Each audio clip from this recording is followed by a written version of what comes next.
Hi everyone, so I'm making a series of videos for different watercolor pigments or convenience mixes that are less common in watercolor and seeing how they look and how they work.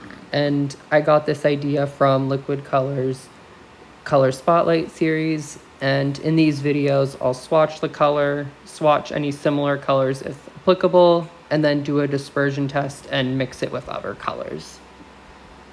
The first pigment in the series that we'll look over is Phthalo Green Yellow Shade, which is made with PG36, and it is a transparent and staining pigment just like PG7, which is Phthalo Green Blue Shade, and PG36 is made with brominated copper phthalocyanide, and it became commercially available in the late 1930s. And from the swatch, we can see that it's closer to a middle green compared to PG7, and this color was also recommended as a secondary green on handprint for limited palettes. And now I'll show you the remaining of the swatch as it gets from light to dark.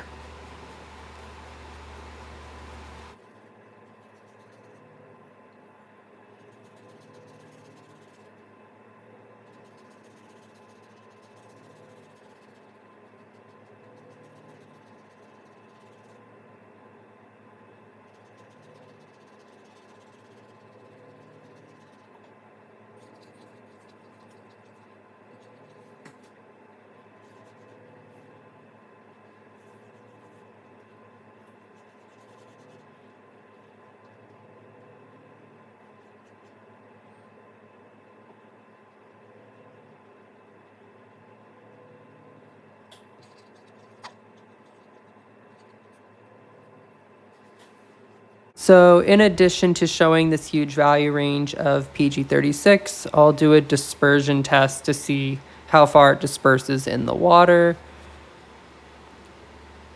And when I did this, it appears that it didn't disperse very far. It might have been that I just didn't add enough water or pigment to the mix. So that's why it didn't go far possibly.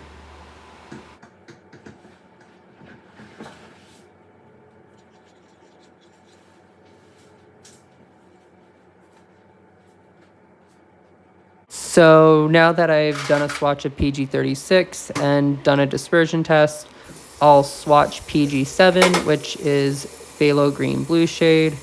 And compared to PG36, we can see that PG7 is more bluish or more tealish compared to PG36. And again, I'll show what it looks like from dark to light. I'm making one.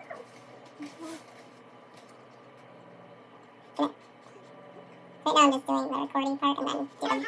Yeah, no, I'm gonna replace the audio later with a different thing. Or just something I wanted to start doing.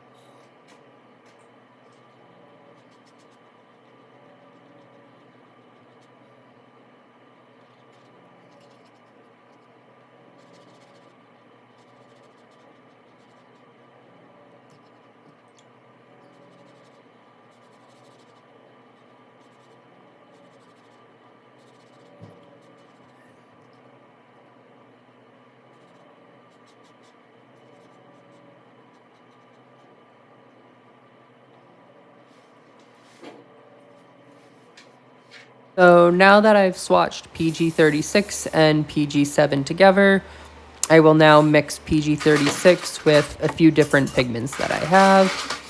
And I'm going to start with Lemon Yellow, which is made with PY3, or also known as Hansa Yellow Light. And this is usually used as a greenish yellow pigment or used for a primary yellow if it's their only yellow pigment.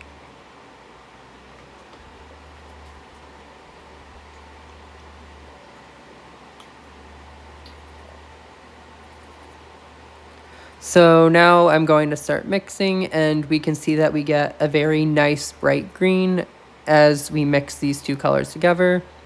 And this is something that is highlighted in handprint and why they recommend a green for mixing. And then after I start mixing these greens, I start to get also nice chartreuse hues that are very bright.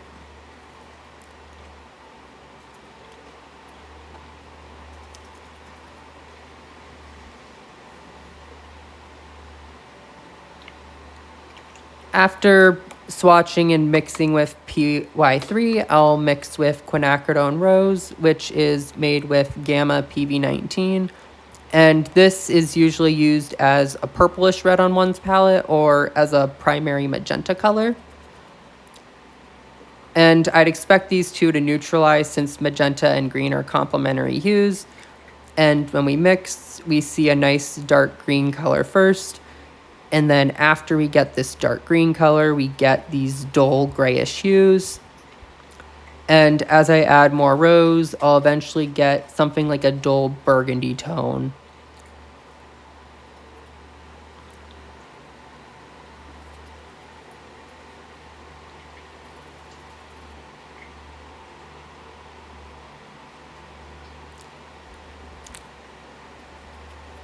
So after mixing with Quinacridone Rose, I'll mix this color with French Ultramarine Blue, which is made with PB29. And this is a very commonly used pigment, either as a purplish blue or a secondary blue in a palette. And when we mix these colors together, we first see a nice deep turquoise color, kind of reminding me of something like a phthalo turquoise. And as I get more blue into the mix, it starts to have other pretty turquoise hues, and I think these colors could be pretty useful in something like a seascape.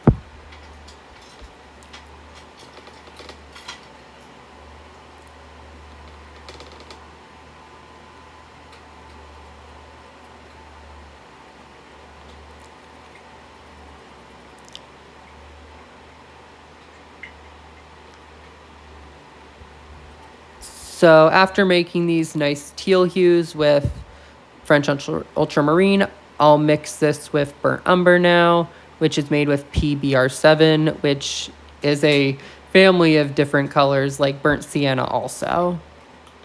And I'm expecting something that's neutralized in dark from this brown, and when we first mix it, we get a dark, dull green color.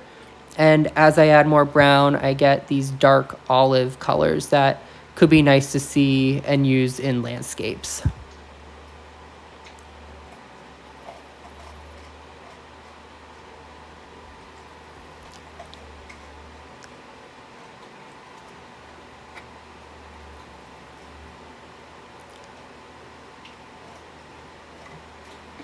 So now that I've mixed this with Burnt Umber, I'll mix Phthalo Green Yellow Shade with Transparent Pyrrole Orange, which is made with PO71. And I'm expecting similar mixes, but brighter and lighter because orange is a lighter and brighter color compared to brown, and they're the same hue. So when I first mix these, I still get a dull green, but it's definitely brighter and paler compared to the one with the brown. And after that, I get these olive tones again, but they are, again, lighter and brighter compared to the brown, which I think these tones are also would be useful for different landscapes.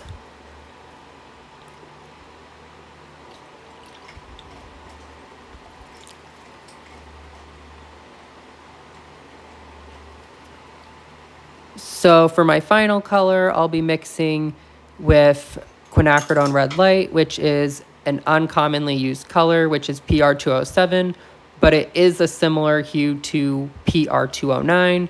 And I was unsure what I was going to get exactly when mixing these.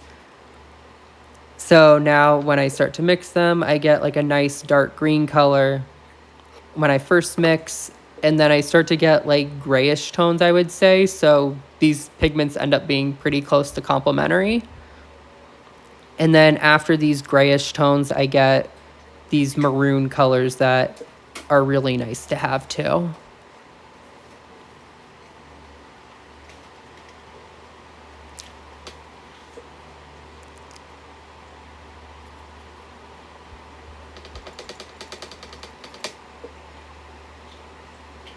So here are all the mixes I have with PG36, and we can see we can get bright greens, nice turquoise hues, and also some nice dull olive and neutral mixes with our colors.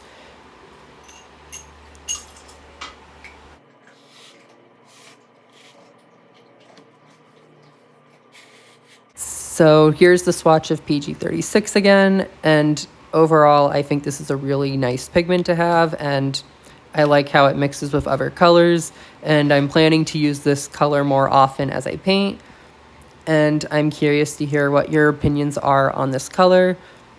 And next time I'll be looking over the Phthalo Turquoise pigment, and I hope that you found this video helpful on PG36.